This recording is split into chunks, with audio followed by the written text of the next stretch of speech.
നമ്മൾ 2 ദിവസം മുമ്പേ കണ്ടൊരു വീഡിയോ ആയിരുന്നു, ഒരു ബസ്സിലെ ഒരു സംഭവം.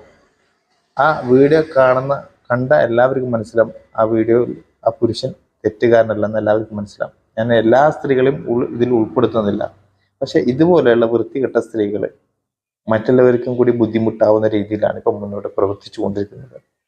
തീർച്ചയായിട്ടും ഇങ്ങനെയുള്ള ഘട്ടങ്ങളിൽ പുരുഷന്മാർ തെറ്റ് ചെയ്തില്ല എന്നുണ്ടെങ്കിൽ അതേ സ്പോട്ടിൽ തന്നെ 2 എണ്ണം പൊട്ടിച്ചു കൊടുക്കണം എന്നാണ് എൻ്റെ ഒരു അഭിപ്രായം. ആ പുരുഷൻ ആ ടൈമിൽ ഇത് അറിഞ്ഞില്ല എന്നുണ്ടെങ്കിൽ വീട്ടിൽ പോയിട്ടെങ്കിലും ഇങ്ങനെ വീഡിയോ സ്പ്രെഡ് ആയിട്ടുണ്ട് എന്ന് അറിഞ്ഞതിന് ശേഷം അവളുടെ വീട്ടിൽ പോയിട്ടെങ്കിലും 2 എണ്ണം പൊട്ടിച്ചു കൊടുക്കണേ. എന്നിട്ട് അന്തസ്സോടെ ആൺകുട്ടിയായിട്ട് നിൽക്കുകയാണ് വേണ്ടത്. അപ്പോൾ ഇത് ഓൾറെഡി സംഭവിച്ചു പോയി. ഇനി ഉള്ള പുരുഷന്മാരെങ്കിൽ ഇങ്ങനെ ചെയ്യരുത്. ദയവ് ചെയ്തിട്ട് നിങ്ങൾ ആത്മഹത്യ ചെയ്യരുത്. നിങ്ങൾ ആശ്രയിച്ചിരിക്കുന്ന കുടുംബം ഉണ്ടാവും, നിങ്ങൾ ആശ്രയിച്ചിരിക്കുന്ന ഭാര്യ ഉണ്ടാവും, മക്കളുണ്ടാവും. ഒരിക്കലും ജീവൻ കൊണ്ട് കളിക്കരുത്. അതിനെതിരെ നമ്മൾ ഫൈറ്റ് ചെയ്യാൻ വേണ്ടത്.